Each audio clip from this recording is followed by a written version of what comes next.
Hey everybody, it's Chad with Nobody Else's Auto. It is 7 o'clock Sunday evening, actually about a minute after. I had some trouble getting the YouTube computer to come up, but we made it. We snuck it in, and we'll go ahead and get rolling here real shortly. We are on YouTube and Facebook both again tonight, so we'll give everybody a few seconds to get their notifications and let them know that we are on live, and we will get rolling into tonight's chat here very shortly.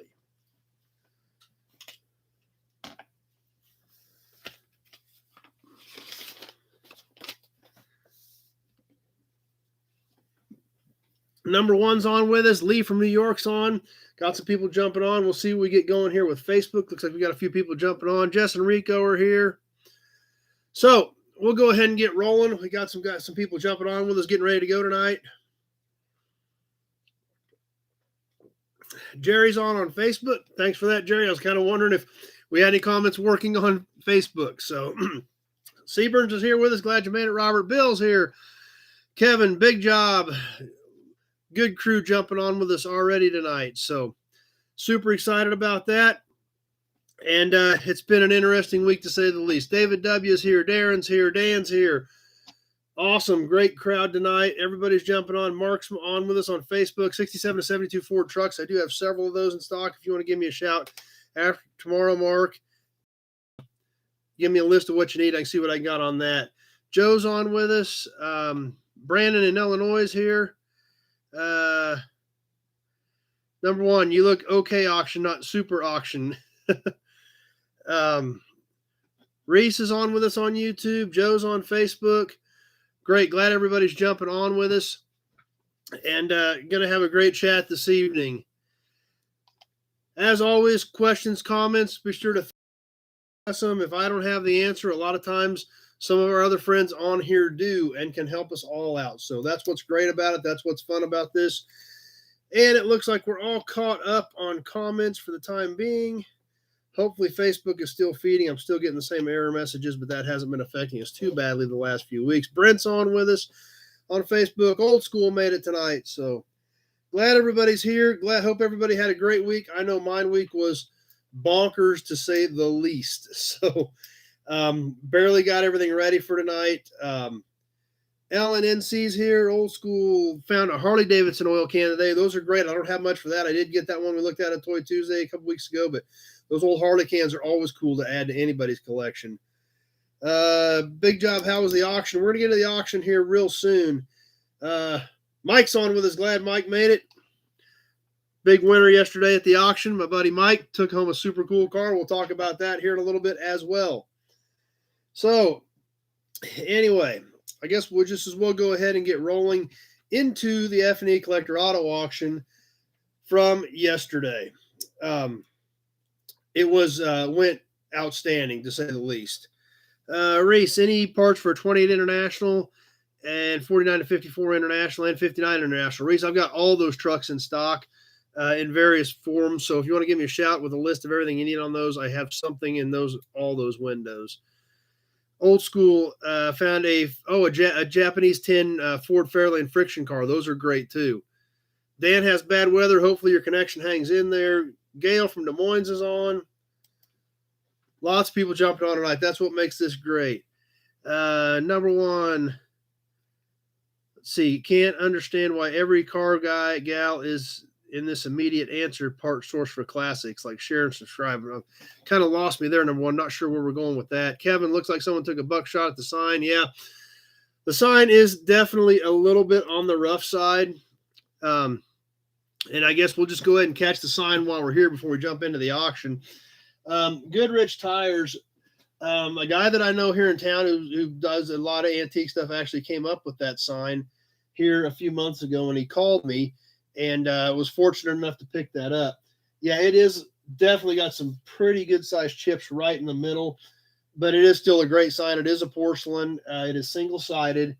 These actually were set up. I've seen a few of these since I bought this, but I guess it's something that's definitely kind of a rare sign from what I know. Scott's on from Texas. Old School changed his logo to an Oilsome logo on YouTube. That's a great logo as well. But from what I found out is, if we can, I don't know if you guys can see or not, there's holes all the way through this white strip in the middle. Now, it did say best in the long run, see Goodrich something book. But the way I understand it, these could also have arrows put on them, pointing somewhere to the other to a tire shop. So that's why I understand why all these holes are through the white, so you could add arrows to that sign wherever it was hung when they hung it up. Number one, is that pre-BF? I'm guessing apparently it is, because there's nowhere over here where you could have put a BF on it. So Darren picked up an old Hubley tractor. Those are pretty cool too. Loch Ness Fox is on. Glad you're here. So yeah, it definitely isn't the cleanest sign, but from what I found after I bought it, we didn't even really realize it, but it is a fairly rare sign. And there again, a lot of these old signs, it's hard to find them in mint condition, and actually the amount of reproductions out there, I get more scared of reproduction signs than I do of some chipped up originals. So this is a super cool piece. I had to add it to the collection. I thought it'd be a good piece to pop up for tonight and be a good display piece. So a couple other comments popping up. Don from Nashville's here. Glad you made it. Old School says the stream's kind of fuzzy. I was wondering about that myself, because my screen is not 100% clear either. So I don't know if there's a bad connection somewhere or what the deal is. But the color and everything looks a little bit off on my YouTube feed, but looks pretty good on my Facebook feed. So hopefully you guys are still seeing okay. But yeah, the coloring looks a little bit off on my end on YouTube, but not on Facebook. So maybe there is something there, but no, they have not ran my fiber yet as well. So Kenny likes the sign and said, yes, they are hard to find. That's kind of what I've been finding, because I didn't know anything about it when I bought it. Bill got 35 cars this weekend, but they're all toys. So James is here. Glad you made it, James. But anyway, on to the F&E Collector Auto Auction. We had a great time. It was an awesome weekend. Darren, do I know what happened to the General Lee that my dad built back in the 80s? Yes, I do. It's sitting in his shop. Old School has blurry and fuzzy and cutting out on YouTube. I'm not getting any error messages on YouTube. Just the coloring looks a little wonky tonight. So maybe that's maybe that's maybe there is a little bit of a feed issue with YouTube. Ron from Oklahoma's here. Glad you made it. Old School's got let's see, cement surfer saving chipped up signs and is necessary to spot repops. That's true. Some of the originals, if we don't have all these originals, even if they're damaged, it's hard to spot the repops. We don't know what we're looking for in differences. But yeah, Darren, the General Lee that my dad built back in about 81, he actually bought that car back about 15 or 16 years ago. It was still in the same barn of the same guy that he sold it to back in the early 80s. He stopped and checked on it on a whim back around 04, 05. And the guy asked that he would sell it and gave him a price.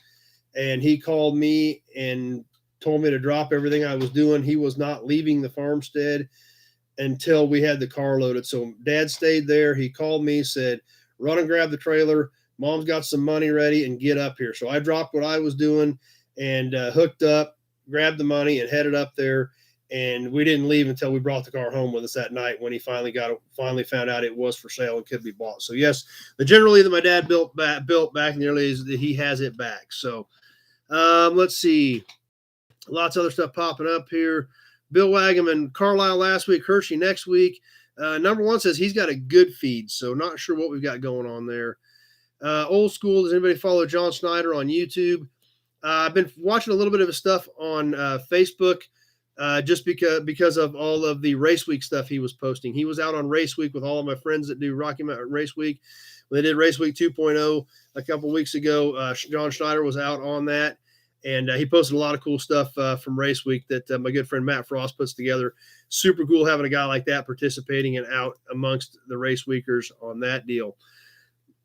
That's right. Dave says those aren't chips, they're history markers, and that's some truth to that too.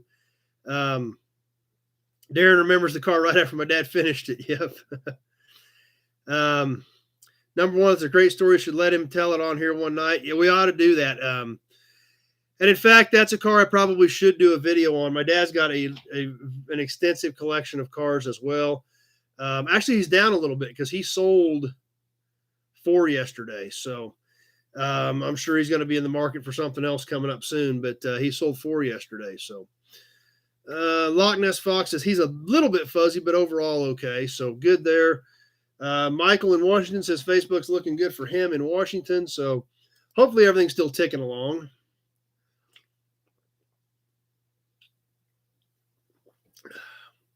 Mary's on with us on Facebook from Texas. Glad Mary's with us tonight.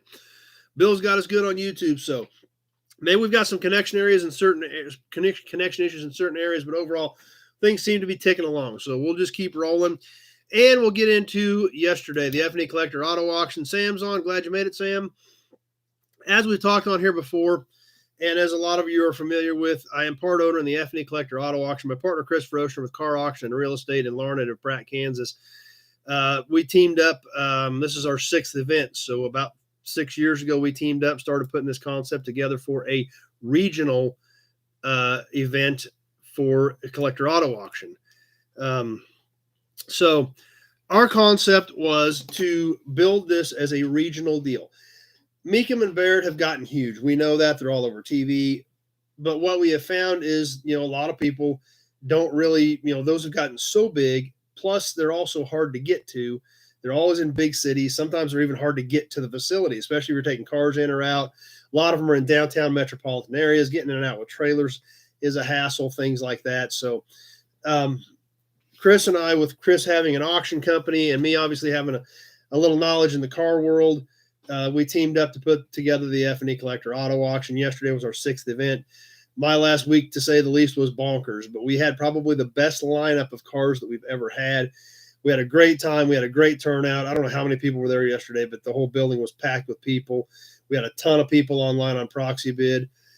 We've got a few deals that we need to get wrapped up tomorrow, but it's looking like we're going to be somewhere right around an 85% sell-through ratio, so which is outstanding. We sold a ton of cars yesterday, and we had a great time. So some of the highlight cars that that we did run through, like I said, we had a great docket. Some of the best stuff that we've ever had at the F&E Collector Auto Auction, and we had a great mix. We had a beautiful '92 Cadillac. I hope some of you saw the video on that car. That thing sold. Mike's on here with us. He sold his Mustang convertible. He sold a '46 Chevy truck. He sold a '65 Bonneville convertible. And just like a lot of us, we're not smart enough to not add to the collection after you sell a few things off. So Mike bought what was probably the nicest car at the sale as far as quality of restoration, a complete over-the-top restoration.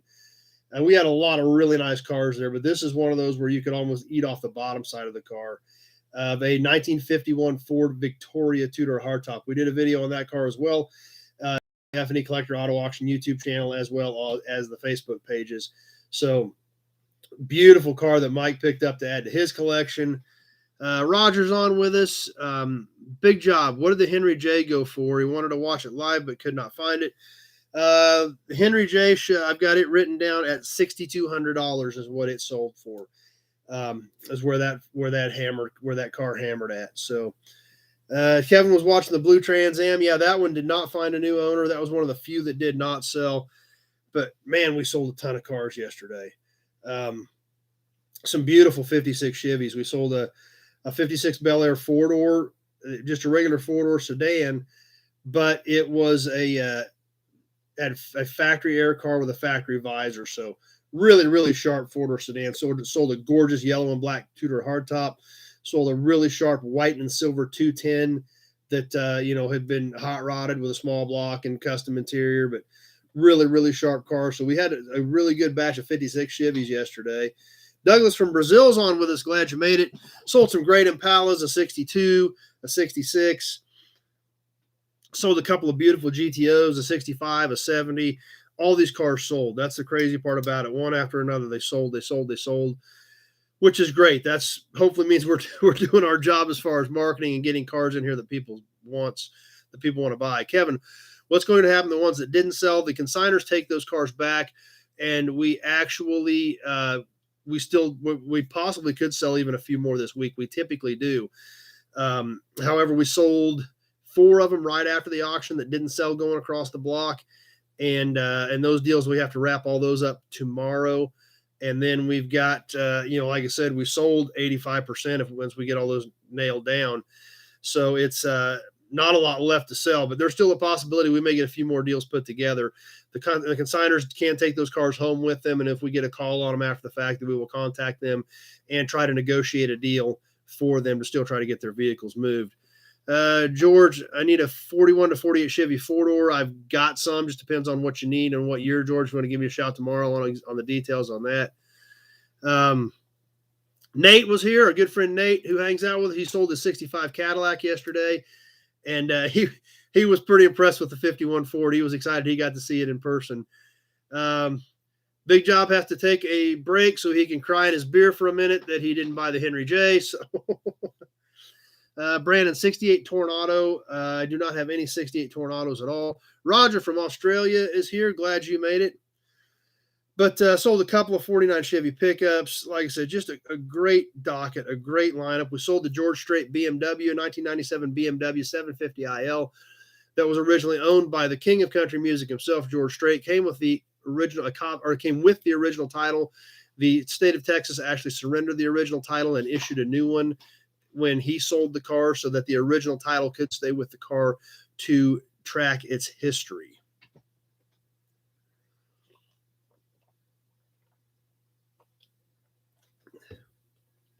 But we had a lot of fun, and one thing about it is it's always a great time. We always make new friends. Loch Ness said he'd been having trouble with YouTube, but it just all of a sudden cleared up, so maybe there is a feed issue somewhere. But like I said, overall, a great day. Got to hang out with a lot of old friends, got to make some new friends. Scott, what did the Avanti go for? $26,000 is where the Avanti ended up at, so that was a super cool car too. Okay, apparently there was a feed issue because Old School's cleared up too. So maybe whatever our snag was in YouTube cleared up. So, but we also sold the 52 Ford Victoria. We had a video on that car. And like I said, it was a busy day. It was a hectic day, but it was a day, and we sold a lot of cars. We had a lot of fun. So great barbecue, beer garden. Like I said, we always get to see our friends. And, our good friend Robert, who's on here with us all the time, he MCs the event for us. Robert, as we've talked about before, and as we did on Toy Tuesday, is a wheel cover and hubcap guru and expert, hands down. See, Chris, looking for a 69 Mustang Coupe project car. I do have that one you saw in the video. I don't know if I want to sell it or not because Shayla's got one that we restored for her that was her high school car, and I've been kind of just keeping that around in case something ever happened to hers and I needed the parts, but it is a pretty good body. I just don't know if I should sell it or not. Sam, ever come across a DeLorean? That's one car I've never owned. I have never owned a DeLorean. They're cool. I wouldn't mind owning one, but I've never actually owned a DeLorean. So, but like I said, we sold some great hot rods, a 40 Ford Coupe, sold some 49 Chevy pickups. We sold some project cars, and just had a heck of a lot of fun. And that's what those events are about. And that's what they are, is an event. It is an auction, but it is more of an event than it is an auction. Hang out with your friends, hang out with everybody, meet new friends, hang out with old friends, drink some beer, check out some cool cars.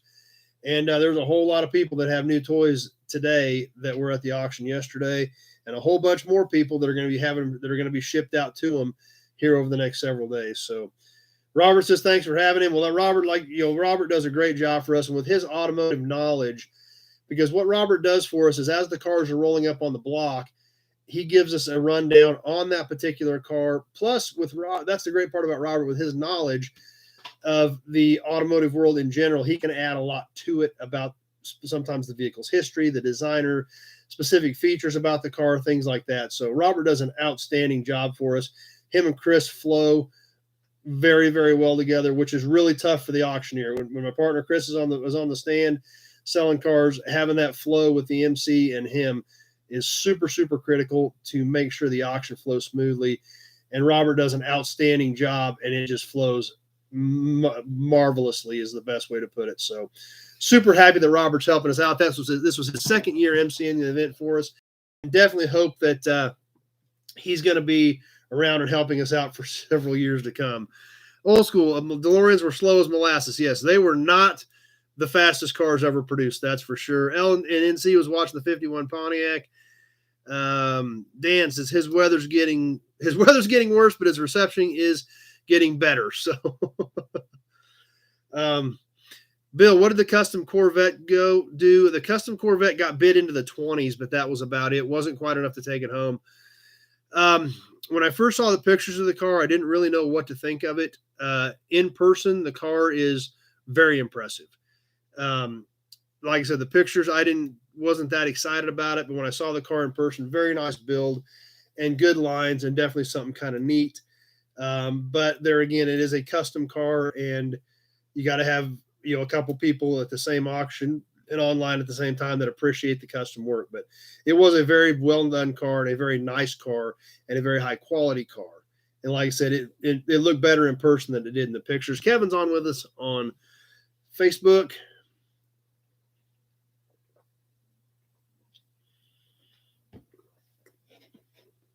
So, but like I said, it was a heck of a day. Be sure to check it out. You can go to the website, feclassiccarauction.com, and you can still go through and check out the docket and see what was going on, and see, check out what we had happen. All the results are up on Proxy Bid.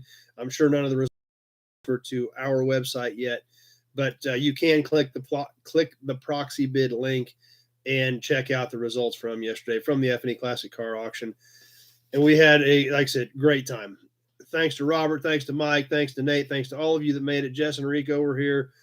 Had a great time. I love seeing all you guys and making new friends and having a blast, because that's what it's all about. Corvette. We had a 2015 Corvette with 870 miles on it. Beautiful car, never been touched. The gentleman that had bought it new had passed away. Literally had 870 miles on it. The family decided to run the car with no reserve, and it sold for $61,500. So beautiful car. And like I said, it was literally a 6-year-old brand new Corvette. So that, I think, was the highest one that we sold yesterday. So Loch Ness, want to do one more project vehicle before I get too old to build one. I want something from the 30s or 40s. Well, think about it, Loch Ness Fox. If you see something on the videos, give me a shout. Alan from Massachusetts just jumped on Facebook. Big job.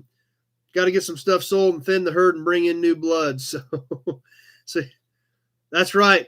You need to come out and get that big job Ford that we've got, because that needs to go in your collection. That's right. You're going to be crying in some more beer. So don't want to miss it. Don't want to miss any more cool ones.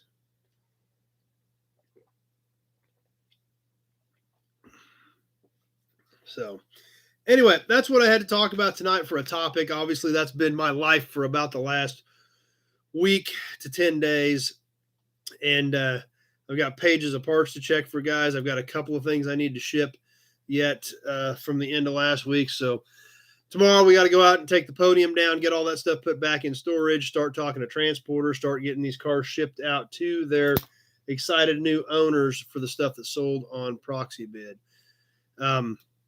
So anyway, now the other exciting thing that happened today wasn't that exciting for me. It was work for me, but we can all be happy for Jess, because Jess finally got her Nash today. So I will post a picture. I'll make a post on YouTube, and I'll post it on Facebook of Jess hugging her Nash. So we loaded it up first thing this morning so they could get flipped around and get headed back. But yes, Jess now has her Nash. She's all excited. She's posted all these smiley faces and all kinds of stuff on YouTube that's kind of popping up. I don't know. There's all kinds of emojis popping up that Jess is throwing up about her Nash. So, but that's good. We're all happy for her. So she's got a new project. She's excited. She's got a bathtub Nash. And so yeah, everybody's excited for you, Jess. So, and really appreciate Rico and Jess coming out. It's always a great time. It's always great to hang out with them. Good to see them. And like I said, all of us that get to hang out when we do these events, that's what makes it fun. Franklin from Tennessee's here. Glad you're here on Facebook. But that's why we do this hobby. That's why we enjoy this hobby. Only the cars. It's the people that we meet. It's the people that we hang out with. And that's what makes it all worthwhile. So Old School says, make a video, Jess. So, and actually, I thought about doing a video with her, but we just absolutely didn't have time. I had to be out there and get them loaded at 8 this morning so they could get back on the road. And then I had to be back out at the complex at 9 because I had people picking cars up this morning. So that's what, so we didn't get time to do a video, but I did get a picture of her. So I will get the picture posted so we can all check out Jess giving her Nash its very first hug. So I know we're all excited to see that.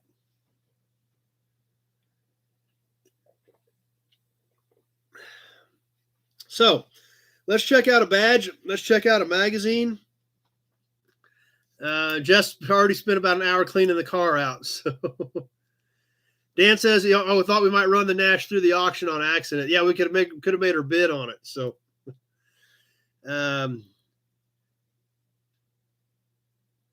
number one, big job advertising the states that aren't shut down. Yeah, that's for sure. Big Job says, yeah, video it and post for chat on your site. Yeah, we may try to do something. But anyway, like I said, it was a great weekend, and that's the whole out with Nate, Rico, Jess, Mike. I mean, I know I'm missing some of you. I made a bunch of new friends. Hopefully some of those will start joining us on here, but it was a great time. Frank's on. So great weekend. Just, I got to get recouped, but I got to be rolling first thing in the morning. I don't really have time to recoup from it. So, yeah, Kevin says, just like hugging a newborn, right, Jess? Anyway, tonight's badge, like we started a few weeks ago, a new segment, badge, emblem, or hood ornament.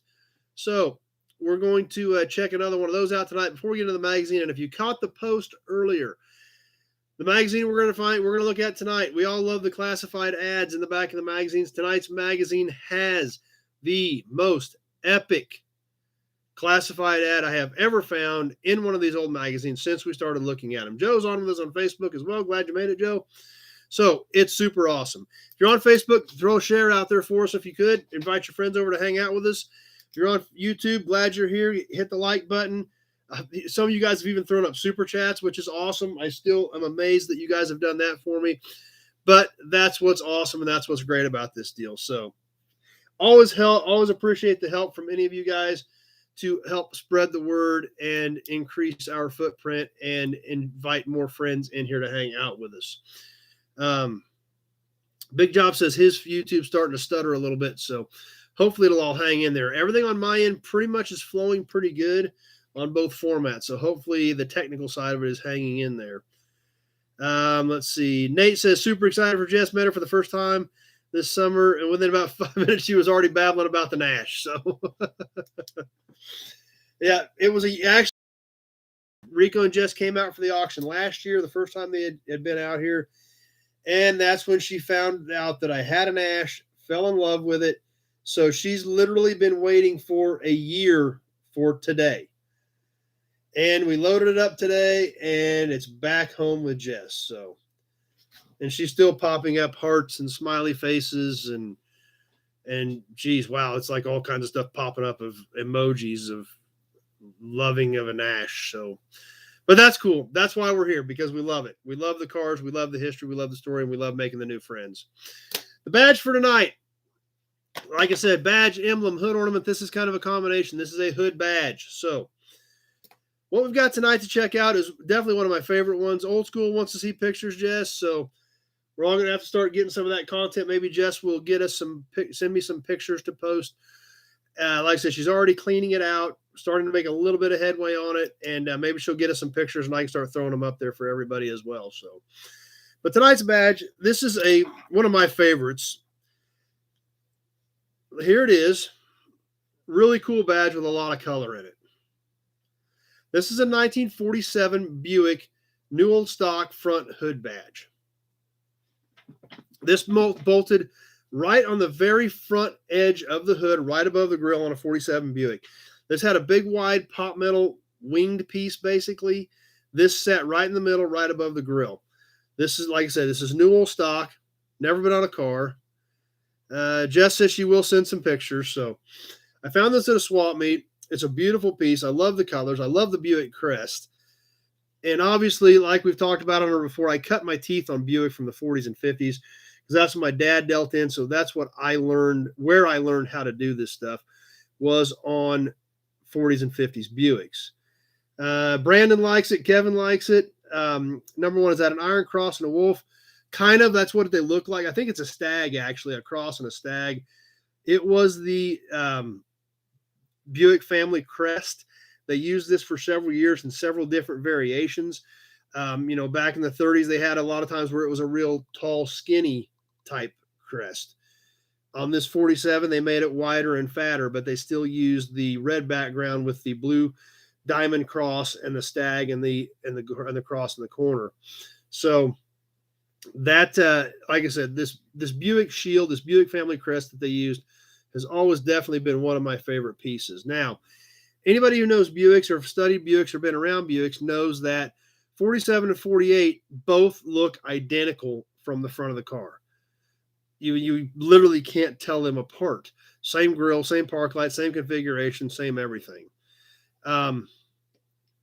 Big Job says his nephew named his son Nash last year, so Dan likes the badge as well. However, if you look at a picture of a 47 and a 48 Buick, these look identical. However, we know for a fact this is a 47 because this is an enamel badge, and this is actual chrome on here, and it is stamped around a piece of metal. This chrome edge is actually crimped around the metal backing. The studs are part of the metal backing, and this is an actual enamel badge with a chrome frame. Now, 48, like I said, looks identical. However, this badge, the entire badge, was plastic in 48. So they look identical, same shape, same size, same colors. However, 48 was a plastic badge. 47 was a metal and enamel badge. So that's the difference. If you ever run across them and ever have any reason to know that, to curious about the difference, 47 to 48, this piece is different. Let's see. LNNC, where to even find now like these? I bought this at a swap meet 3 or 4 years ago. And there again, it's a super cool piece. These were very prone to fading. I should sell it because I know somebody needs it, but I love it and I love having it in my collection. So that's why it's on my shelf and not sold. Number one, the plastic ones survived not very well. They were prone to fading. The plastic would typically hold up, but a lot of times they would get hairline cracks in them, and they were back painted. So the front was smooth. All of this texture, everything was cast into the backside of the plastic one, and then they were painted on the backside. So the 48s were typically very faded with hairline cracks in them. My dad's got a 48 Roadmaster. He actually found a Newell stock plastic one for his several years ago. So fortunately, he has one for his. BW's Garage is here. So glad you made it tonight with us. But there's the badge for tonight. I thought it was a great piece, really cool color. It's, basically you can see it's about the size of your hand. So not a huge badge, but definitely a big enough one that it makes a statement piece and looks great on a shelf. So thought we'd show you that one tonight. As always, we'll catch a new one next week. I've got hundreds and hundreds of badges, emblems, and hood ornaments. And we need to do some hood ornaments. We've had some requests to go ahead and throw some hood ornaments up there. But like I said, just getting ready for tonight was a thrash. I started on tonight about 4:45 today, to be honest with you. So did not have a ton of time. Had to kind of work with what I had. I've got a ton of stuff, and even in my office, I've got hundreds of badges in my office. This one's laying there like great piece. Let's check it out. Beautiful piece, beautiful colors, and I thought it'd be a cool one to take a look at. So there's this Wish Fund one that's nice for a D2 International. Yeah, those are tough to find. They're always chipped up. Big Job says it's beautiful. Yeah, and it is, which is part of my problem because I'm not selling it to make money because it's too pretty and I like it. So sometimes that gets in the way of me making money, but that's also because I love the hobby and I love what I do. And some of this stuff I dig and like for my own personal collection.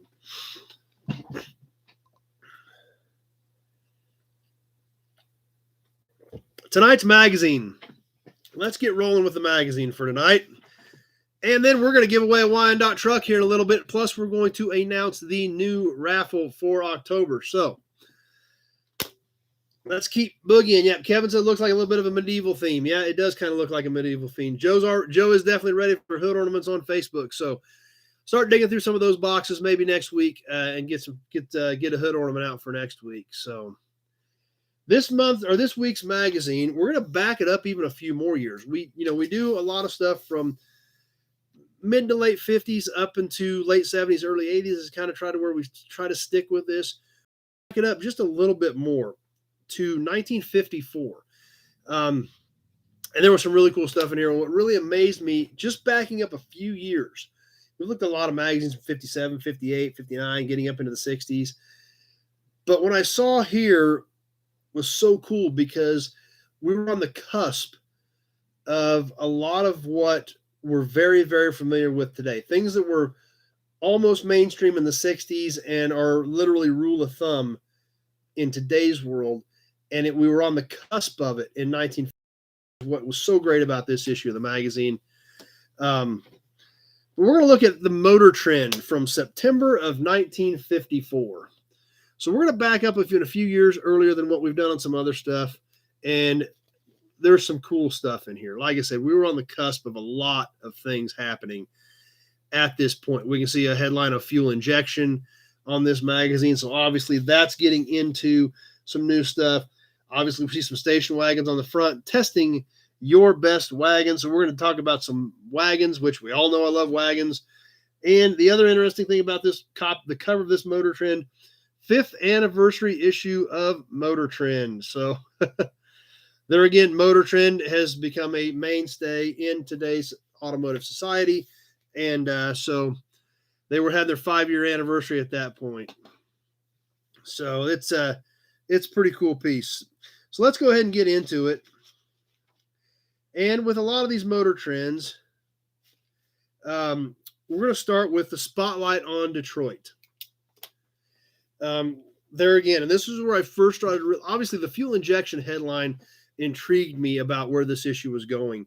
And then when we got into spotlight on Detroit for this issue, it really sunk in about how many technical developments we were just on the verge of busting out. One of the headlines, trends to tubeless tires. Today, most people don't even know what a tire tube is. Packard has chalked up a first-rate first for themselves by announcing that tubeless tires are standard equipment. There again, today's world, most people don't even know what a tube and a tire is. 1954, that was groundbreaking technology. U.S. Royal, who supplies tires for half of Packard Corporation, are pretty proud of their new shoe called the 8. It has been subjected to literally millions of test miles on the tire company's proving ground in hot and dusty Lancaster, California. Judging by the photograph, they stick to stock rims under the severest cornering, and while not puncture-proof, have gummed tire sealing strip a 0.0075-inch thick inside, which makes a slow leak safe enough to drive. So tubeless tires will be a big feature on 1955 cars. So there again, in today's world, normal. It's almost unheard of to have tubes in a tire. 1954 state-of-the-art technology. So that's really, really cool that when we look back, and there again, that's what's awesome about this, looking back at this stuff with 2020 hindsight and checking this stuff out.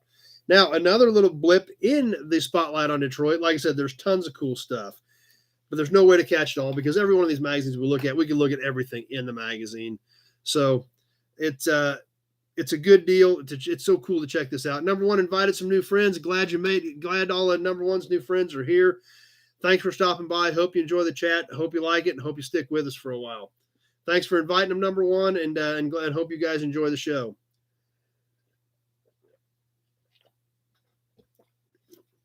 New accessories in the Detroit report.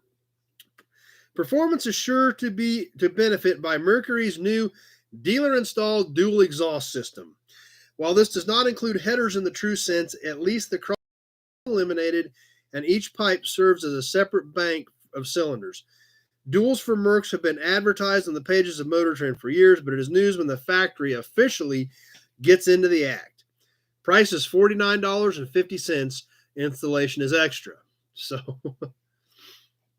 the other tidbit in the new accessories section on the spotlight in Detroit in 1954, comfort is guaranteed by the small, cool Rambler.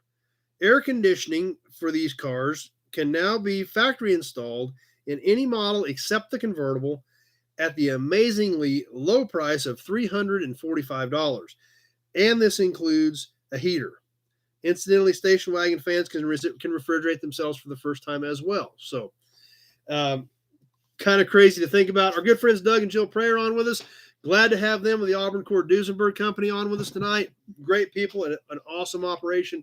Be sure to check them out at the Auburn Cord Duesenberg Company. Check out their Facebook page and their website. They do some amazing stuff there as well. Glad they're on with us tonight. The $345 option for air conditioning in 1954, we think of $345 today, and it's pretty much nothing. In 1954, a good full-time job was probably paying $1 an hour. So $345 was a ton of money in 1954. But there again, today it's almost unheard of to have a new car without air conditioning. Back in 1954, pretty big news. So thanks to all the welcomes on to our new fans, our new friends that are on with us on YouTube. So appreciate that, and appreciate you guys inviting your friends to come hang out with us. Darren says he knows his neighbors are not happy about his Challenger having true dual exhaust. Demas, 1954 is a good year, the year he was born, and just like we've been talking about, the start of many, many changes in the automobile. Let's keep moving forward here and check out a few more things. And this was interesting. And this is the problem with getting into these magazines. They can be a rabbit hole because there's so much cool stuff in them. So that's right. Old school new homes cost $10,000 in 1954 for a new home. So $345 for air conditioning, almost 5% of the cost of a new house. So yeah, that kind of puts it into perspective. Thanks for that, old school. Fuel injection. Don't write off the conventional engine yet. Here's one of the accessories that could give it a new lease on life. Join us in an argument about it. Now, this is one of those deals way too deep to get into. But if you look at, there's a lot of different breakdowns, a lot of different paragraphs in this article.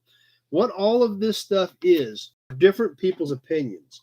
Engineers, mechanical engineers, petroleum engineers, people from the automotive world, all of these little blips are different people's opinions on how fuel injection will or will not take over in the carburetor, and whether there will or will not be benefits to using them on an internal combustion engine. Now, here we are in 2021, 67 years later, and we all pretty much know the answer to that. Considering basically every vehicle made since the mid-'80s has been fuel injected, we have a pretty good idea as to which side of this debate won. However, it was obviously many, many years before it took effect, basically because of electronics. Now, as we all know, fuel injection did come out in 1957 in Pontiac and Chevrolet. It was mechanical fuel injection. It was not reliable. It was not the best system out there by any means. That's right. Dan says tubeless in 55, chipless in 2021. So that's right. LNNC, fuel injection, that's a fad. That's what some of these people said in this article. So, yeah.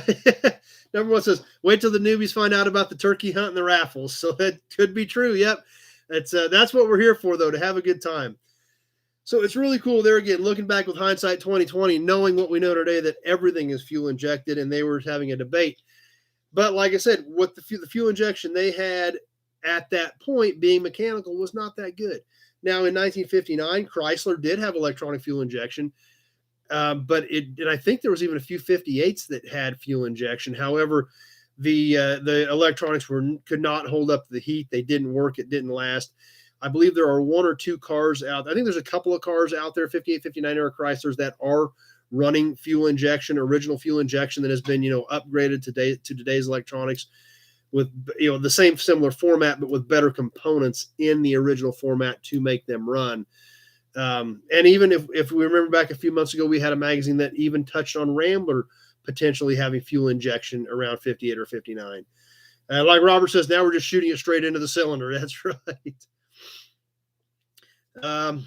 Bill's on the new ones. That's great. Brandon loves the show as well. Glad you guys are all here. So super excited about all of that. And that's what's great about this. When we look back with hindsight of what happened now and what happened then and what we're dealing with now. Next thing that we got, the next article to check out, the supercharged 1954 Kaiser Manhattan, which is something that I didn't even really know anything about either. Obviously, Kaiser didn't last a heck of a lot longer than this, but they were playing with a McCulloch supercharger in 1954. So another neat thing that I didn't know anything about in the past, and super excited about. So that's what something that was kind of different to check out as well. Another car that they had in here, and this is something else, another car that I didn't really know anything about till I bought the little yard north of me, because of I had never really been around them, didn't really know much about them, and didn't see anything. The Willys Aero Sedans. The Willys Aero Sedans were, a really unique little car that Willys Corporation made, and they did not make a ton of them. This article was on the 54 Willys Ace. The Kaiser Willys get-together has resulted in engine power boost for the 54 Ace.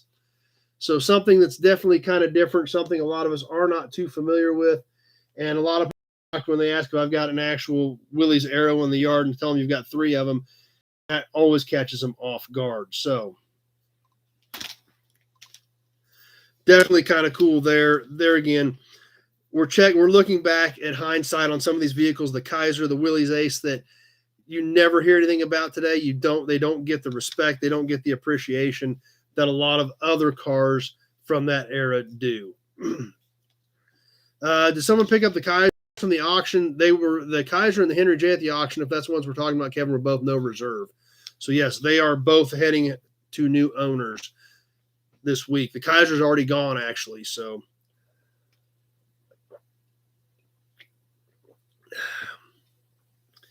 next article we want to get into is the number one says, can't believe we talked about the Aero and the Ace. He's not alone anymore. So the wagon article that was on the cover, station wagon take 6 popular wagons, heat them, beat them, baste them with thunderstorms and mud, and here's the proof of the pudding. They took 6 wagons in this to check it out. That's right, Brandon Checker, another forgotten company. And they broke it all down on road tests with these wagons, the Chevrolet 210 and the Ford Mainline 6. That was the first 2. The Chevy 210, handyman with a power glide, and it said extremely well finished interior. And they also had the Ford Mainline 6 ranch wagon with overdrive. It's a wagon you can trust. The next couple wagons they talked about. Oh, we need to show you the pictures of the wagons. I almost forgot. I wanted to read the headlines. There's the Ford and the Chevy. They showed the Chevy being loaded up for a family outing. They showed the Ford in action. The next 2 wagons that we're going to talk about, the Nash Rambler Cross Country with overdrive, fuel economy is its forte, and the Plymouth Belvedere Suburban with overdrive, the most comfortable ride. Once again, had a cool picture of them. And like I said, these little wagons are just so great. It talks a little bit about, the headlines, gives a breakdown of all the different wagons, and thought it was super, super cool. 2 more wagons. Old school, he likes corned beef sandwiches and a Kaiser bun. Well, we didn't have any Kaiser buns. We just had actual Kaisers this weekend. So, Chris, 1 DeSoto survives with fuel injection and Adventurer convertible. Okay.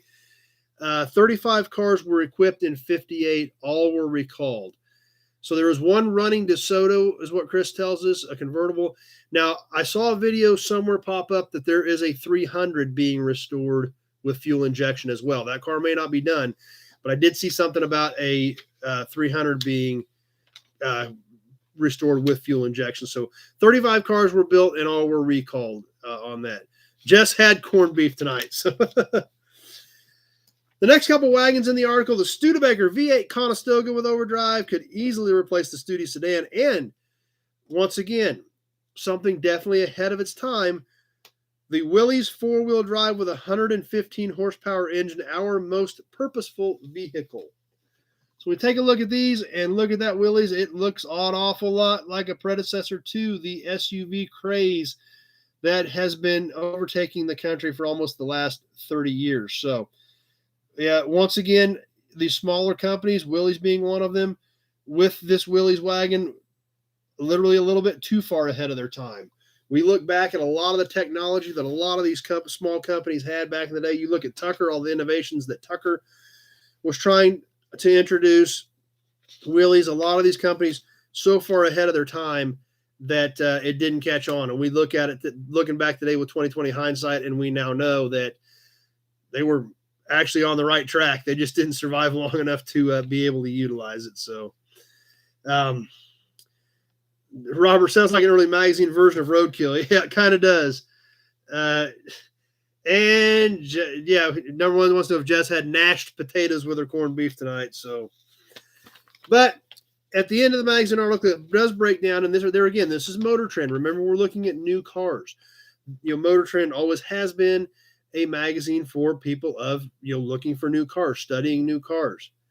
Jess said no, she did not have mashed potatoes, but it sounds very tasty. So, Chris says 16 300s had fuel injection. So, and it was a Bendix electrojector. That's right. I do remember that now, Chris. Thanks for throwing that up there.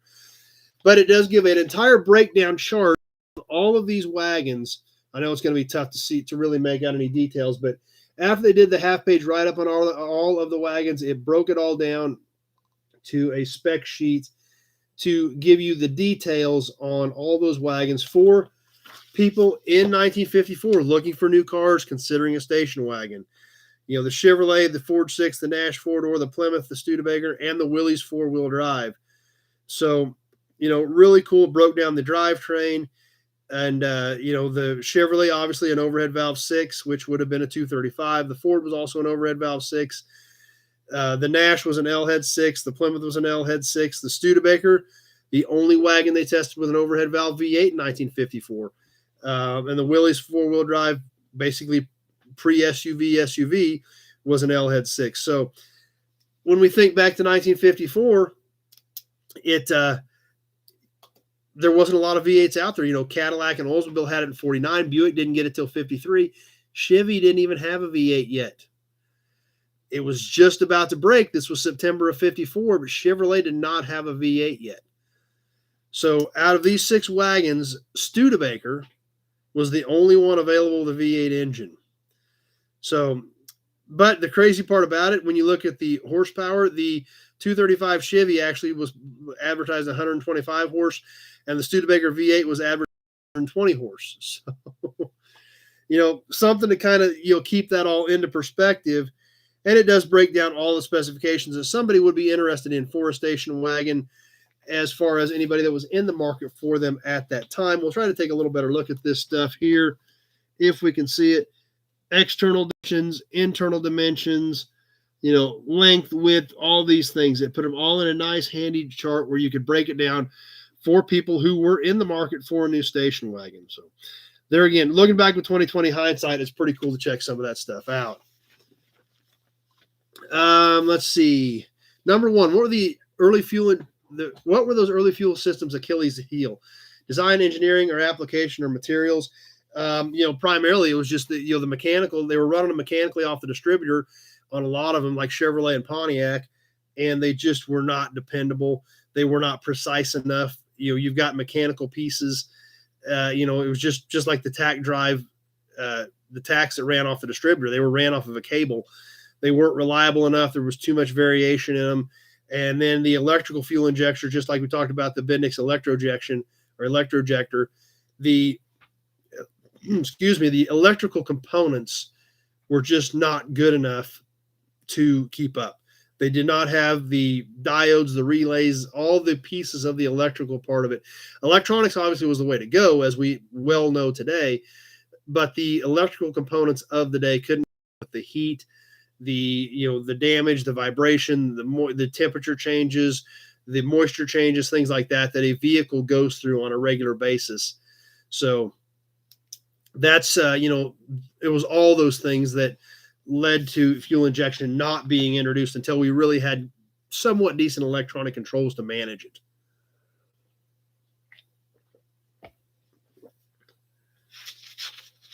So how about we check out some ads? We always like the ads.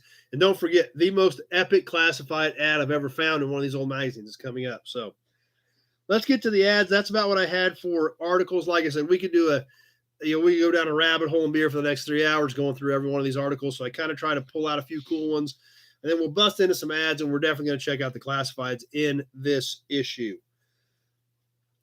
Now, remember, we're in 1954, and this is another thing, just like the technology that we had to kind of think about and wrap our brain around what point in time we're at in 1954. Because you don't have to just look at this dream car. You can own it now. The Chevrolet Corvette. The very, this would have been a 54, so the second year of production. Something really cool. These are new magazine ads because that's when these cars were on the market.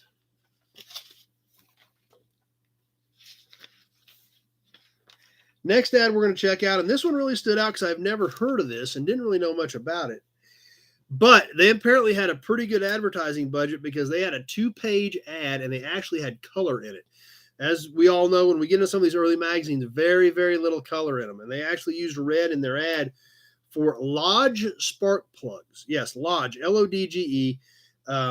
They were obviously a competition plug. The majority of this ad is all performance and racing stuff. Lodge sweeps international race events and builds a 50,000-mile plug for your car. I don't ever remember coming across any Lodge spark plugs. I'm sure there's some out there. I'm sure some of you have probably seen them. Obviously, lots of race cars in this ad, but to go full color, or not full color, but to add color and have a 2-page ad, that was a pretty big advertising budget for that era. So super cool to see. I'm trying to keep it in the screen on both formats here because it's such a big ad, but all the racing cars. And there again, once again, we're talking about 1954. 50,000-mile spark plugs in 1954 was a pretty big deal if that was actually true. However, with with carburetors and the quality of fuel and things like that in that day, it still would have been tough to get 50,000 miles out of them, but it was a great advertising ploy. Chris, electronics had wax capacitors that caused problems, and dealer service couldn't do the diagnostics since it was so new. That's great information, Chris. Thanks for sharing that. It was the wax and the capacitors. There again, you're talking about heat, you're talking about vibration, things like that. So that gives us a little bit more insight into that. And I hadn't thought about that too. They made 35 units. If the people that did have them, they pulled into their dealership. It was probably like looking into a spaceship when they opened the hood. So.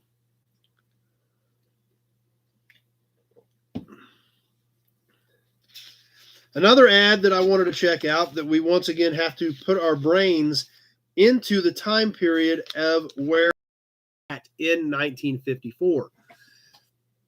What was the competitor's brand of spark plugs? I don't know what it didn't. I don't think it really didn't compare any of the competitors. It just said regular plugs compared to the Lodge. It didn't really say anything about any other competitors' plugs. It just called them regular plugs compared to the Lodge plugs in that ad. But you've got to remember, we are in September of 1954. Ford Motor Company was just about to introduce a brand new model that was unseen, unheard of, and brand new to the world. The brand new, coming your way, new Ford Thunderbird. Now, obviously, a 2-page ad. Ford went all. This was a Halo flagship car. They didn't even have color in it, though. They show it in all 3 variations, with the soft top, with the hard top, and with the top down. Coming your way, the new Ford Thunderbird. So there again, this is September of 54, right before this car was getting ready to hit the market. And a great ad, but even Ford didn't splurge for any color for the new Thunderbird. So there again, like I said, going through this magazine, even from doing all these old magazines, I really had to put my brain into perspective as to where we were at in time as I was looking at this magazine. Let's flip back a few more pages here. We're going to check out a few more, and we're going to see a few familiar names coming up of some stuff that we have looked at in the past from some of our other ads. D-Man's Garage says they've got a lot of 50s adult magazines with cool ads. He said they do bring good money on eBay. Why did Ford always have 4 horses in the ads? Number one, that's a good question. Not really sure, because obviously the Mustang was not even thought of at that point. So, they had Victoria and Custom and things like that. They really didn't have, any horse branded product at that time. So that is a good question. So, Gail says you can still buy Lodge plugs. They are based in the UK. Okay. Well, maybe they were trying to break into the US market. Maybe that's why a lot of the cars in this ad were all, it was all like road course stuff. And so these were probably mostly European competitions where they shot a lot of this stuff. So that's interesting to know that they are a UK based company, and that's probably what what they were trying to break into at that point. Now, next ad we're going to check out company that we've heard of before. We've looked at in a lot of these 50s era magazines, from the Almquist Engineering Company. You can order the Almquist Copper Power Kit. Guarantees 20% higher compression instantly. Boosts power, pep, and mileage. So basically, the way I read it, they're going to sell you a thin head gasket. That's what, that's the way I read this ad from the Almquist Engineering Company. And obviously, we check out a lot of their ads. Company I had never heard of till we started getting into these ads.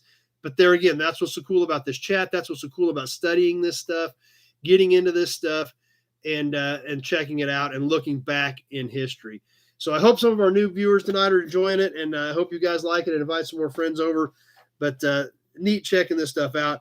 Almquist also offered Newell dual compound carburation. They offered inline dual exhaust kits. So for the time, they were kind of at the forefront of some of this performance stuff in the 50s.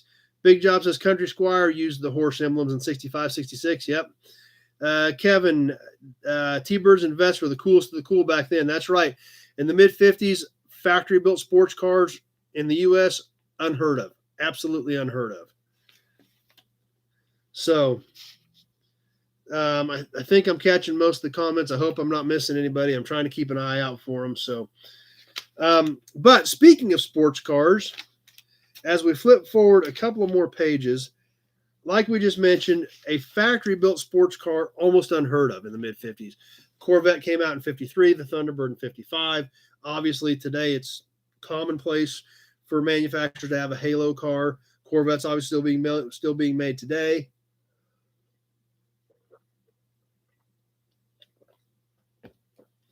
However, in 1954, you could order the Woodall Wildfire. Assemble your own sports car for less than half the cost of a foreign sports car. The Woodall Wildfire is a complete kit. We furnish the materials and necessary detailed information. You finish the labor. So, don't know much about this. Just saw the ad. Didn't have time to do any research because I didn't have time to do much of anything. But here's the ad. It has a picture of the body. Does not say anything about drivetrain. So, a lot of these were body kits back in the day, and I'm not sure if, I would imagine this probably did not come with a drivetrain. It did not say anything in the text about what drivetrain they recommended or it was based on. It says, see the Wildfire in Johnny Dark, a universal picture starring Tony Curtis and Piper Laurie. See the Wildfire as the X-150. Watch it being built. Watch it win the border-to-border race. So they were in the movies.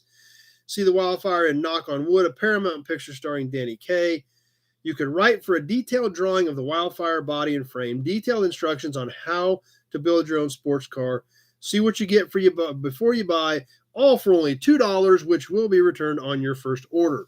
So basically, it cost you $2 to order the design and drawing stuff to see if it was something you wanted to tackle, and then they would refund that if you ordered the kit. So there again, something kind of different when we're talking about the T-Bird and the Corvette ads, to see those custom built, kit sports cars that were being marketed in that day.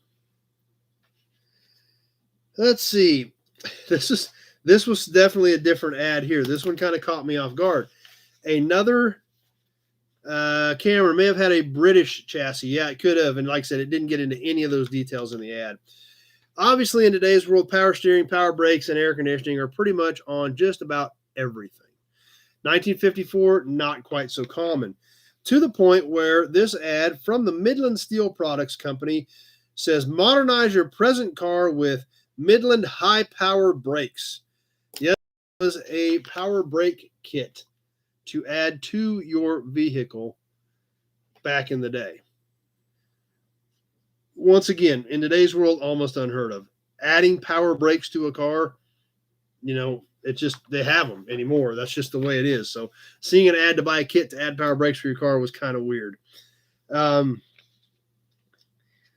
Let's see.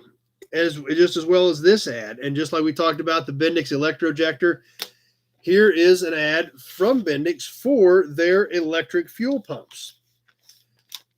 Once again, in today's world, everything has an electric fuel pump. A lot of vehicles have had electric fuel pumps added to them. In 1954, this was brand new technology. It was out there, had been out there for a long time, but people actually using them on vehicles, not very common at all. 30 gallons per hour, helium sealed, prevents vapor lock, better cold weather starting, built-in pressure release, instant hot weather starts, and only 7 watts of power. Pretty nice half-page ad for the electric fuel pump in 1954.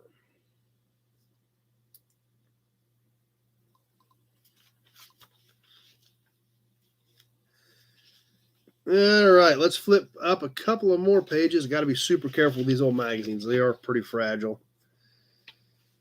And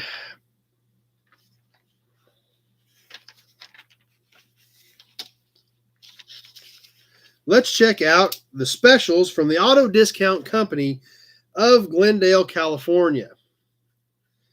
Old school McDonald's started in 55 as well. That's right. Brandon, talk about horsepower. That's exactly right. Maybe that's why they were doing it.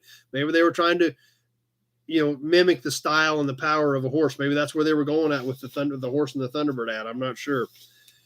But the Auto Discount Company of Glendale, California advertised that confidentially, I can get it for you wholesale. So they were selling Continental kits, wire wheel covers, dual exhaust sets, header sets, fender skirts, all kinds of super cool stuff. Even had a pretty girl holding the wire caps. So that's a pretty cool ad. We'll hold it up there for a second. So I think everybody can get a good look at that. Well, there's some neat stuff in that ad with the fender skirt, fender skirts, $6.90. Continental kits, $54.95. Wire wheel discs, $34.95. I would assume that would be for a whole set. So really cool, even throwing a little color out there going with the yellow, but a great piece and a neat piece of advertising that when we look back at the accessories of that day, these guys were right there at the forefront of it.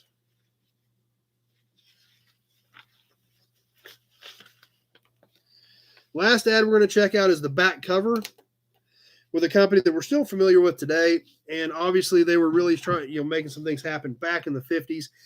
And they're still a very well-known company today with a lot of quality products. The Mallory Ignition Company shows some of their technical innovations they were dealing with back in the mid-50s to help performance-minded individuals make their cars run better. So a little bit of color in this one, took the whole back cover. So they spent a little money on that ad as well. Now, let's get into some classifieds. Obviously, like I've been promising you, the most epic classified ad I have ever found in any of these magazines that we're going to check out. So we're going to look at some other ones first. I'm going to build up to it because it's so exciting. I about freaked out when I read the ad because I started reading the ad and some pieces of the puzzle started coming together in my brain as I was reading it. But we'll get to that here in just a minute. We'll check out some of the other cool stuff. If our good friend Doug Prey still on with us, I'm sure we'd all like to pick up this 37 Cord two-door two-passenger convertible, completely restored, with a new Cord engine, new ivory lacquer, rechrome leather, driven 300 miles since restoration, for a whopping $2,850 for a 37 Cord convertible. Obviously, going to cost you a few more bucks than that today. 48 Jaguar convertible, new ivory paint, tires, battery, new weight, new top, 14,000 actual miles. The first $2,195 takes it.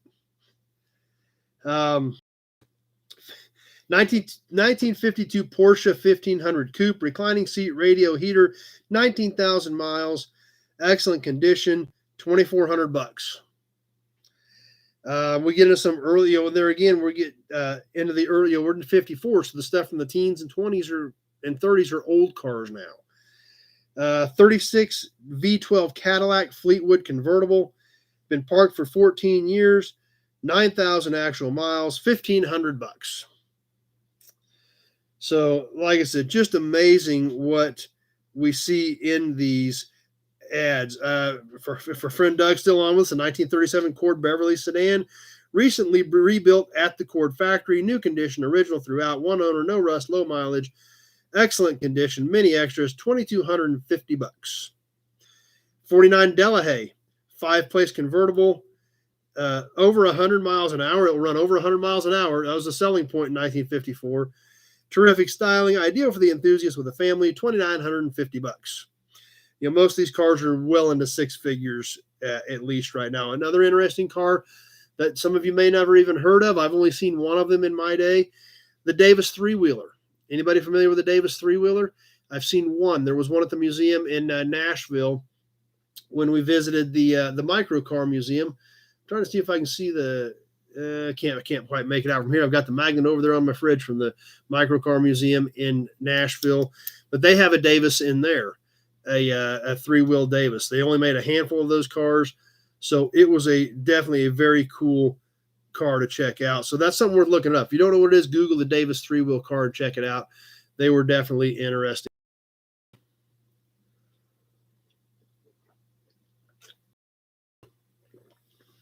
So, are we all ready? And you may not get as excited about this as I am, but I got super jacked when I saw this. John's on with us on Facebook. Glad you made it. I saw the name Barris in the ad, so obviously that caught my eye to start with. So let's read the ad. 1951 Barris Mercury, chopped and channeled, custom upholstery, plastic knobs, chromed 53 CAD engine. Now, that's right, number one. The Davises almost look like Jetson cars. That's a good way to put it. Now, this is 1954. This is September of 1954. This is a Barris 51 Merc with a 53 CAD motor. There weren't very many of those out there yet. Very few. So I was even more intrigued. So I continue to read the ad. Featured in March 53 and featured in Hot Rod. Obviously, a lot of you are probably thinking along the same lines I am. And that would probably be to a two-tone green Mercury. That's the first thing that popped into my head. For information, you can write B. Hiro Hata. Yep, the Hiro Hata Merc was for sale in the September 1954 issue of Motor Trend. So I was shocked. I couldn't believe it that I was reading it. Contact B. Hiro Hata about his 51 Barris Merc that was for sale. Chrome 53 CAD motor, custom upholstery, full Barris build. Obviously, the Mercury, still to this day, iconic car, seen in about every magazine ever published. And obviously, we all want to know what the next question was. What did the Hiro Hata Merc cost in 1954? Obviously, like we talked about, a new house was about 10 grand. The Hiro Hata Merc at that point, which, like I said, a new house was 10 grand. The Hiro Hata Merc could have been picked up in 1954 for $4,900. That's what he had it priced at. So, which is kind of crazy. And we do know it floated around California for a few years. I believe it ended up on a used car lot in the late 50s. And that's when the family that owns it now, or did own it, one of their family members picked it up off a car lot in the late 50s. That car was on the market this spring. I have not gotten confirmation whether it did sell, but that car was, for the first time in decades, on the market because the family that owned it, still did. And obviously we're very well aware of what they had, being one of the most iconic cars ever created. But it just shocked me. Obviously, like I said, the entire time I worked this magazine, I had to keep my brain wrapped around 1954. So to see a 1951 Barris Mercury advertised, chopped, channeled, custom upholstery, plastic knobs, with a 53 CAD motor, George Barris had not built very many Mercs 51 Mercs by 1954. That's right, Bill. You're 100% right. That's what happened to it. I forgot that. It is going to Kissimmee. I did see that. That car is going to Kissimmee. Thanks, Bill. I appreciate you throwing that up because I saw that a couple weeks ago and I forgot about that. The Barris, the Hiro Hata car will be at at Kissimmee in January. Great point. Thanks for bringing that up. So I thought that was super cool. You guys may not have think it was that cool. I geeked out over it.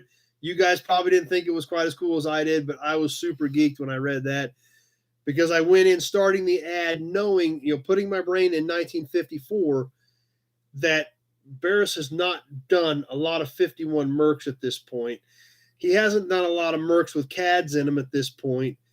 And sure enough, B Hero Hada is the name on the ad. So I just geeked out. I'm going to hold it up here. Hopefully you guys, if it's going to be able to, depending on how close we've got to get it to the cameras, it's going to bring some crazy money.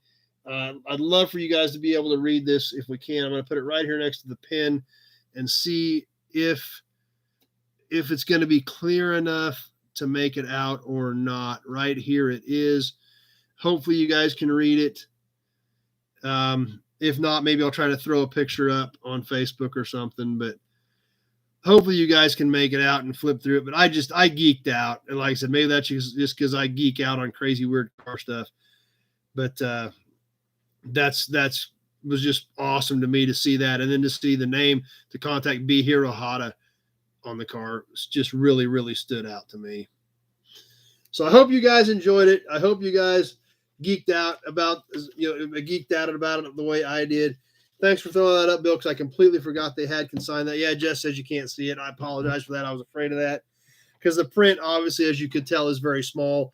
So I had to get somewhat close to be able to see it, but obviously not cooperating with us. But like I said, to me, I geeked out. You guys may not think it's as cool, but I geeked out when I saw that. So anyway, that was the most iconic classified ad that I have seen so far in any of these classified ads that we've looked at. And we look at a lot of really cool classified ads. We're looking at Cords for $2,500, which is always cool. That's right. Scott says I'm one of the best customs ever, and it is one of the most iconic customs ever created. I mean, I don't know of anybody that doesn't know what the Hero Hada Merc is. So just normal, regular, plain old classified ad, not big auction headline like it's going to be in January, which is where we see a lot of those cars trade hands today. Basic, simple, no picture, black and white, small text ad in the back of a magazine for sale, just like any other old used car. Just a cool custom, a little bit different market. Run an ad in the back of a car magazine, see if we get any bites. So it was neat. I geeked out. So anyway, trivia. Let's do some trivia. Let's give away the Wyandotte truck. Now for trivia, I've got so much stuff on my desk that I've got to jump over here and go grab the prize. I got all kinds. I've got the truck here. I've got the new raffle stuff stacked here, the magazines, the badges. I'm going to grab tonight's prize for the winner in trivia.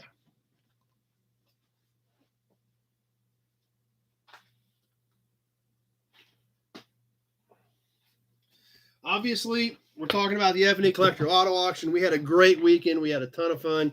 We had a ton of our friends here, and always excited about that. So what I'm going to give away tonight, I'm going to give away an F&E cap tonight. Old school one last week. That's right. You're out. I've got your spark plugs laying here still. That's still part of the pile of musk. I will get them out this week. Obviously, last week got a little out of control. So down old school, they're going to be coming to you. It's not going to be until this week. So we're going to send a trucker cap out, F&E Collector Auto Auction truck, F&E Collector Auto Auction cap, and koozie for this week's winner of trivia. So definitely would love to see some more of you out next year. Hopefully you can make it. Usually we always run on the first weekend of October. So, mark that down for next year, and we'd love to see some more of you out here. BW's Garage, sneak out for a few to watch the 57 Cameo video. That was a great truck. No, we're not going to do an all can tonight. I try to mix it up a little bit. We all usually do cans, but I like to mix it up a little bit. So we'll do a cap tonight from the auction. And no, number one, it is still not the Notre Dame football coach. So last week on Toy Tuesday, we checked out some more cool stuff. Had a can, had some promos, and some more fun stuff, as always, on Toy Tuesday, where we check out some cool memorabilia. But the can that we had was super old and very, very early. The question for tonight, the trivia for tonight, I'm going to keep my eye on both formats, on both the Nobody Else's Auto page on Facebook and the Nobody Show channel on YouTube. Is the what company was on that can? It was a really, really early axle grease can, very early graphics, literally looked like a galvanized bucket that they stamped on. But what company produced that really super early axle grease can? So I'm going to keep an eye on both formats as we do that, and we're going to get ready to give away the Wyandotte truck. We'll take one more look at it. Old School knows it, yeah. And he's out for the week, so we're going to give everybody else a shot to get it. And we're going to check out the Wyandotte truck that we're going to be giving away right now. Cameron says he almost bought a promo once and regretted it ever since. That's why I don't pass up promos. If they're a decent deal on promos, I just buy them because they're great pieces. The Wyandotte truck we're going to be giving away. Here's the tractor. Still got the grill and everything in it. Like we talked about, this thing's got some wear, which is good and bad. What I really liked about this was even like the center windshield post has been replaced and welded back in. And even though it's a little rougher, like we talked about, back in this day, back when these toys were made, back in the 50s, these toys, a lot of kids didn't have a lot of toys. They maybe had one or two of these toys. Kids today have so many toys, they don't know what to do with them. Back when this was new, this toy, this truck. There we go. Jason got it. It was the Galena Manufacturing Company. Jason's our winner tonight. The Galena Manufacturing Company of Galena, Illinois was the company that produced that axle grease in that very, very early axle can. So, Jason, you're a winner. I probably still have your address. I'll have to double check and see from previous trivia you've won.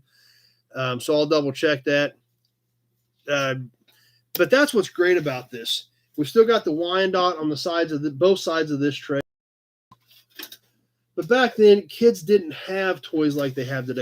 Truck, at some point in this truck's life, when this thing was new, this was some kid's world. This was probably some kid's major big Christmas present. We think of today, kids get so much stuff at Christmas that no, stuff doesn't even mean anything.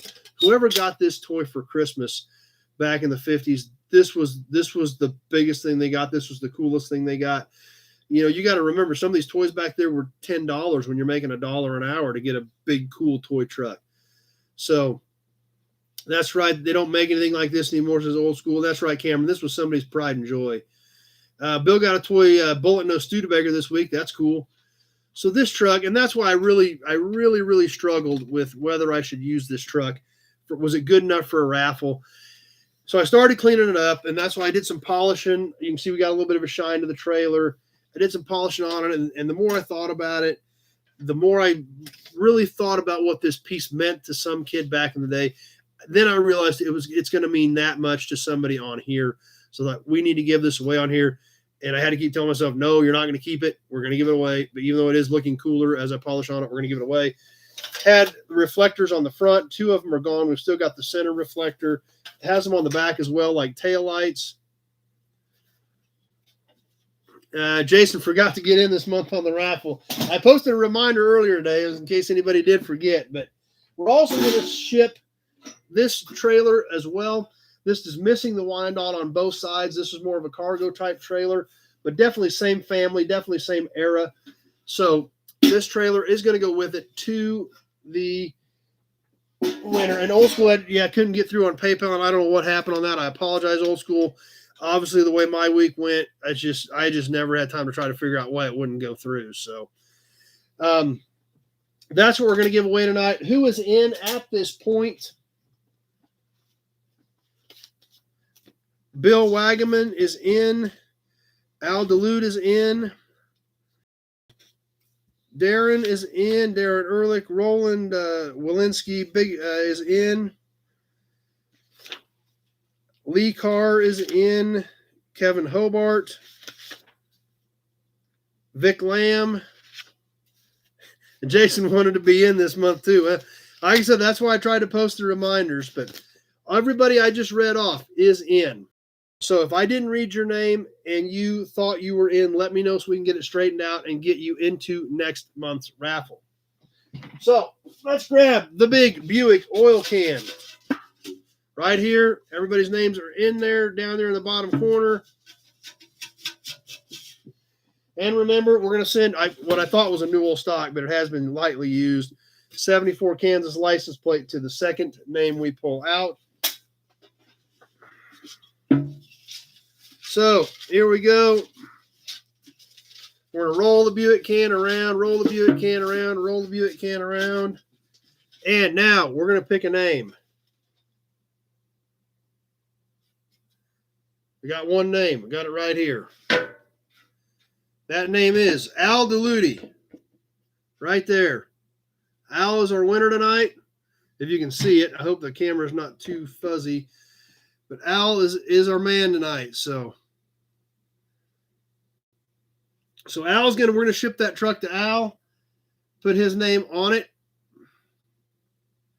Let's see. Cameras where he lives, they found a license plate from 1913. 1913 is actually when Kansas started plates as well. I've got the Kansas plate. So Al's our guy tonight. So we'll get that boxed up and get ready to ship it to him. So now let's give away a license plate. Roll the Buick can around some more.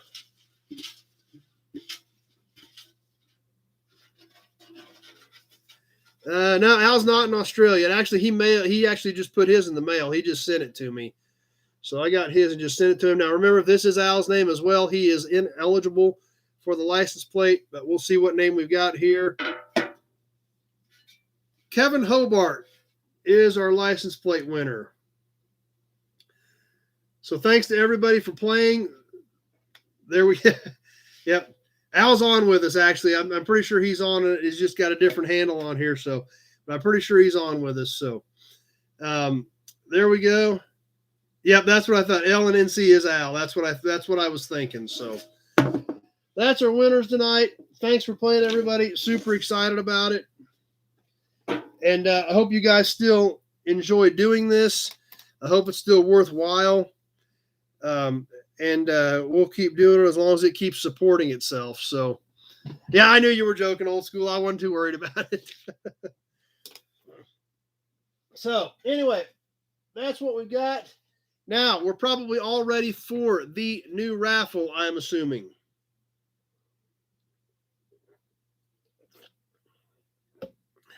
What are we going to give away this time? Well, we've given away a lot of stuff. We've given away a mobile porcelain pump plate. We've given away some badges. We've given away some toys. So so what are we going to give away this time? Well, there's something we look at quite a bit on here that we've never given away. So we're going to give away some of these. Yeah, Big Job's already ready. Do I get entries for money spent in your shop? No, you haven't done that. It's just strictly just for the raffle. So Ryan looking for 65 Chevy pickup fenders. No idea on that other than buying the back halves and repairing them, because there's only good used 60 to 66 Chevy pickup fenders I see are on original trucks with 20 and 30,000 miles on them. So that'd be a pretty expensive way to get a set of fenders. No, well, kind of not like a real car, but we're going to give away some cars. We're going to give away a pack of cars this month. Yep, something we look at a lot on Toy Tuesday. We've looked at a lot of them. We discuss it a lot. We have them on here. We have some different ones in the shot every couple weeks. So I decided to give away a pack of promos. We're going to give away a pack of promos this month. How's that sound, everybody? Anybody want to see any promo cars that we're going to win?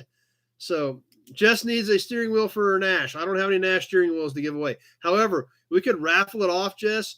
But then if you either have to buy a ton of entries or you're going to have to buy it from whoever wins it. So that's right, promos. Let's check out some promo models that we're going to give away. We've got 4 of them on this month's giveaway. As always, this is $1 a chance. You send me $5, you go into the big Buick oil can 5 times, $10, 10 times, $20, 20 times, etc., etc. PayPal or check or money order or cash, whatever works for you in the mail. So that's right. Number 1, a promo. Promo is a great idea. Thanks, Al. I appreciate it. Al threw me out another super chat. Love it. That's awesome. It's so great that you guys think enough of what we're doing to hit me with a few super chats. Yeah, we do need to talk about that Auburn train. That's absolutely true, Al. We need to do that now that my life is getting somewhat back on the rails. We can talk about that train too. So, super thanks. Awesome. I love it when you guys can throw those up there and support what we got going on here. So, who wants to see some promo models? We'll start off with kind of a basic one, a 1960 Ford Falcon. We looked at this one on Toy Tuesday the other night. Some of these were on Toy Tuesday the other night, and we threw another one in with them. That's why I worked them in last Tuesday. So, little 60 Falcon two-door sedan, a little bit of warp to this one. It is missing the driver's side. It does still have both front and rear bumpers. All the tires and wheels are there, and the bottom and everything all still intact. Basically just has a broken A-pillar and a little bit of warpage to the white Falcon. The next one we're going to check out, this was also on Toy Tuesday, but I'm sure it's a promo, but the hood opens and it's got an engine in it. So there's some things that tell me this is a promo, some things that tell me it's not a promo. So, but we're going to give it away anyway as part of the promo pack. 1962 Fairlane 500 Tudor hardtop. Nice condition. It's got both front and rear bumpers and lights in it. Now, this has an opening hood and an engine in it, which is not very common for a promo model. So that's what threw me off. However, when you look at even the bottom side of the hood, Challenger V8, 145 horsepower, world's first economy V8, the new fine car that puts economy first, which I don't know if you guys can make that out there or not. It's pretty small print. And the whole bottom of this promo has all of the specifications on it, just like a lot of promos did back in the day. So this had to be a promo with an actual engine in it. So I thought that was very odd that the hood opened and had an engine in. But 1962 Ford Fairlane 500 promo in green, pretty good condition. Somebody had put a couple of pieces of tape on this at some point to hold the hood onto it. So that's going to need cleaned up and probably polished a little bit. But the 62 Fairlane on this month's raffle.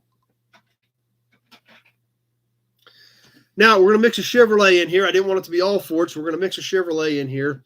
The 1953 Surf Green Sedan. So, Old School said he added some toys today to his channel, so be sure to check that out on YouTube. He got some new toys on some videos he posted today, so be sure to check that out.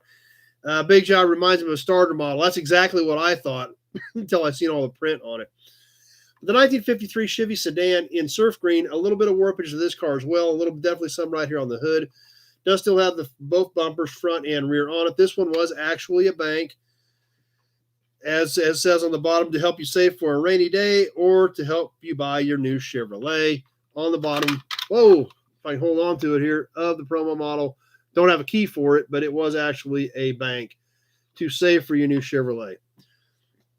Dan says he's a 61 model, and according to his wife, he's a little warped as well. So which I think that a lot of us could probably fall into that category. So the Chevrolet, and then one more, and this one's also a Ford, and this is a great car. Jim says some 62 promos did that. That's right. Kids never had words. That's why it had to be a promo, because they wouldn't have had the words on it. But thanks for clarifying that, Jim. And see, just in 62, some of the promos did have the hood that would open.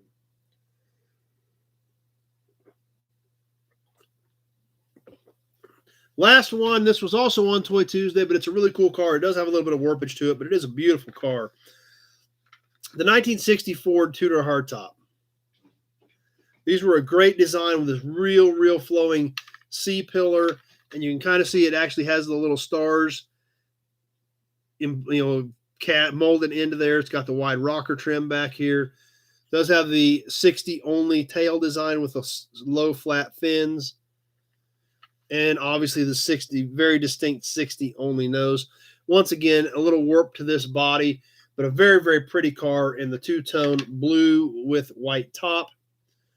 So it's really a cool piece. It's a little bit of warpage, but a great car with all the trim still on it. The bottom looks brand new with all the tires and wheels. So that's what we've got for this month. So I hope you guys like the promo pack for the October drawing. Jason says he's going to get in twice as much since he didn't get in last month. Old School says he's 42 and he's a bit warped as well. So anyway, that's what we've got going for this month. I hope you guys like the concept of the pack of promos for October. Obviously, we talk a lot about a lot of the promo models and a lot of the Toy Tuesday stuff because I'm a big fan of them. Right above me, we always have a couple of different ones. I try to change those every couple of weeks to a different promo. Obviously, I've got a pretty extensive collection of them. Grew up on them. Loved them since I was a kid. Remember as a kid how excited I would get when you'd actually find a real promo because back then you didn't have the internet. You had to stumble onto one at a swap meet or in a box at an auction, things like that. So still remember getting excited as a kid about stumbling onto a real promo. So Darren needs a good Chevy 327. I don't have anything that I know anything about as far as being a good engine, Darren. Rylan, how do you enter the drawings? Just like we talked about, you can either jump on PayPal, CSE3@cox.net. That info is in the text. I will have to add that to YouTube because since this computer was fighting me when I tried to get live, I did not have time to put that in the text for this live. However, I will add that after we get off of here. So CSE3@cox.net on PayPal. Just make sure you mark the payment for the raffle and make sure you've got some sort of contact information on there in case you're not on that night when we do the drawing. And then you can always mail it, and I will put my mailing address on there as well, so you can be sure you get into the raffle this month for the promos, Rylan. So Brandon says, how about Wagon Wednesday? Yeah, we could do that too. Old School, the promo cards, is there a manufacturer stamping on them?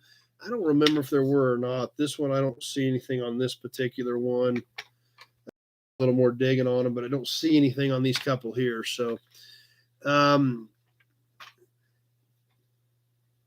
you ever buy parts starches for 50s, pre-50s projects? If we're talking parts cars there, I'm not sure, number one. I do have a lot of pre-50s stuff in stock. With that, number one, I'm not real sure.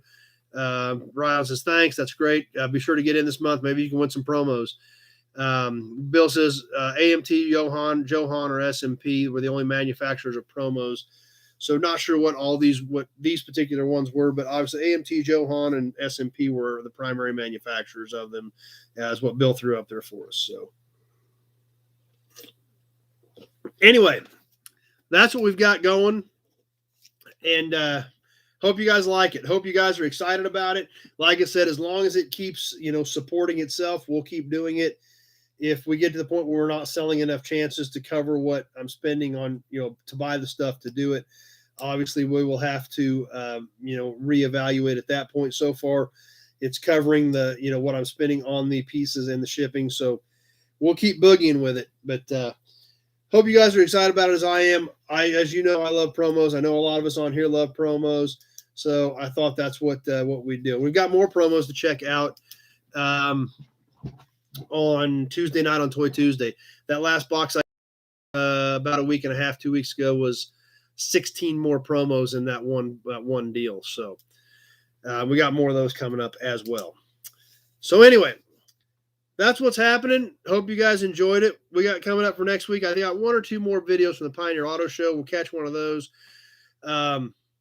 I've got, we'll definitely do Toy Tuesday. We'll catch a few more of those promo models. I've got one or two new signs I've picked up recently.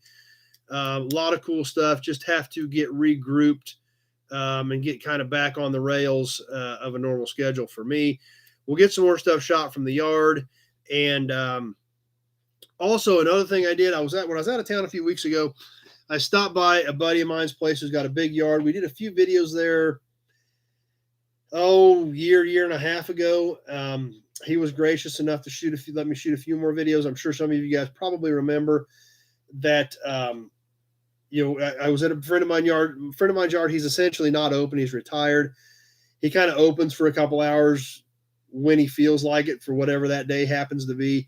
Fortunately, I've known him for years, and I've got a very good working relationship with him, and he lets me in whenever I'm coming through his area. But once again, he was gracious enough to let me do some videos on his place, and he's got thousands of cars, literally thousands of cars. So great videos coming from his place. Going to be kind of the same thing as I posted when I posted him last time, if you remember. He doesn't want anybody calling him. He said, if you see something, you can contact me.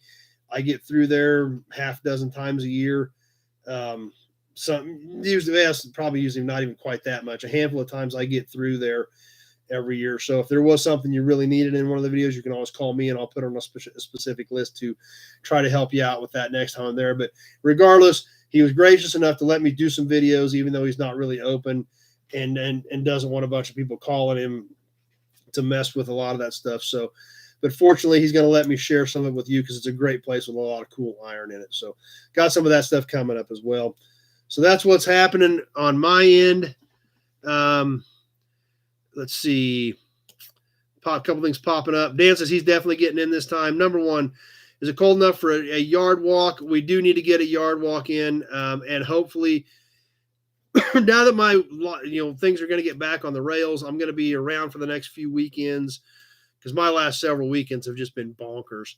But that's something we definitely need to get thrown up there. Number one is another live yard walk. So I will try to get that scheduled in maybe here within the next couple of weeks. And I will definitely post ahead of time on both YouTube and Facebook before we do it. Bill, do you have a Dodge Viper promo? Yes, I do have some Viper promos. I've got a black one to actually match my Viper, except the promo does not have, I think it's a few years earlier than mine. And I think it's just got a black or a gray interior. My car's black with cognac leather. So, but yeah, I do have some Viper promos. Obviously a big fan of those. BW's Garage, how often am I live? We do this every Sunday night. 7 o'clock is Sunday night live chat. And then we go live on 7 o'clock Tuesday night for Toy Tuesday to do some memorabilia, toys, memorabilia, gas and oil, anything memorabilia, automotive related. We squeeze into Toy Tuesday. We typically do that live. And then I post Monday, Wednesday, and Friday. I typically try to record that because sometimes it'll be out at the yard. Sometimes it's picking up a car, all kinds of various things there. So I've also got one more video coming on that big 25, 26 car load that I'm working on hauling in. I've got one more of those videos to pop up. We may try to get that up this week. Got to get back on that project too. So, yeah, that's when I'm live. BW's Garage. So thanks for being here. Glad you're here with us now. Hope you like what you saw. Hope you start hanging out with us on a regular basis. But that's when I am live. Let's see. Darren, there's a big yard of cars and an exit going to Milford Lake. Nah, I don't know which exit that is for sure on that one, Darren. So no, I don't know for sure what we're talking about there. Big job. How about you design your site for subscribers' cars that are for sale and you take a small fee for posting? Possibly could do something like that too. Bill, the ones you have, their chat are all, I'm not sure about that, Bill. Yeah, a lot of comments popping up. I'm trying to get through all these and trying to stay caught up. Rylan's got to bail off. That's fine. Thanks for being here tonight, Rylan. Glad you hung out for a while. We're about ready to wrap up anyway. Big Job's going to keep bugging me on that idea. So let's see. Oh, that's Easy Jacks at the Milford Lake exit. Okay, Chris said that's Easy Jacks. I do know which one that is. Never been there. I've never stopped. Every time that I come by there during the day when they would be open, I've never had time. So I've always wanted to, just never had time. D-Man's Garage bailing off. Thanks for being here. So Old School's going to see us next week. Glad you made it. B-Dub's Garage, bet that 57 Cameo got snapped up quick. Actually, I owned that truck for over a year. It had an out-of-state title, and it was a nightmare getting things processed through the state. Once I finally got the title and then did the video and actually started marketing it, yeah, it was gone in about 2 weeks. But I actually owned it for over a year, but that's because I really wasn't pushing it until I knew I was getting close on the title work. There's still the 53 Dodge pickup with the tire chains on it. Yeah, Dan, that truck is still here as well.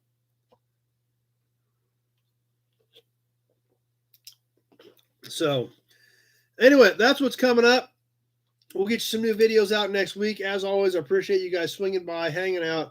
Still amazes me that you do. All of you guys being here, and especially our new friends tonight, you're the ones that make this happen. It's your participation, your camaraderie, your help, your involvement is what makes this thing, and it's what makes this things happen. So huge shout out to all of your support. Obviously, with all the different formats that I'm involved with all the different entities that I'm involved with as far as internet media, there's multiple channels on YouTube that I post on regularly with the auction channel. Plus, I've got my personal channel. I throw a few things on, plus some other stuff I help manage on there as well. Plus YouTube, I think I am in on almost 10 pages on YouTube, with all the stuff I'm involved with, plus some people that, I help out with on their pages. So, no way to catch all the comments. There's just too many, I constantly get notifications because I'm admin on so many different pages and so many different channels. But I do appreciate the kind comments. I always appreciate the words of support. You guys are what makes it happen.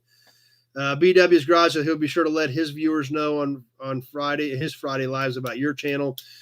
So we'll see what you got going on as well, BW. Be sure to, everybody check out BW's Garage, see what he's got going on. He does a live on Friday, so let's check that out, support him as well. Randy was late, got stuck in the shop. That's fine. We're going to be on again next week. We're glad you at least got here to the end. Big Job says you're definitely growing your audience because you're a great host to Cars and Oil. Well, thanks, Big Job. Like I said, I'm just the lucky one that gets to sit here in the seat. You guys are what makes this what it is. Bill said he's going to see us on Toy Tuesday. So thanks, Big Job. Thanks for the support. Like I said, you guys are what makes this deal tick. Me sitting here talking into a webcam and a couple of computers wouldn't do anybody any good for anything. So Darren's already in for the promo model. So not messing around this month. People are already starting to jump in on the promo models. Steve, just want to say he really enjoys the content. Happy he was able to see me live. And it is work. There's no doubt about it. Joe said, see you next week.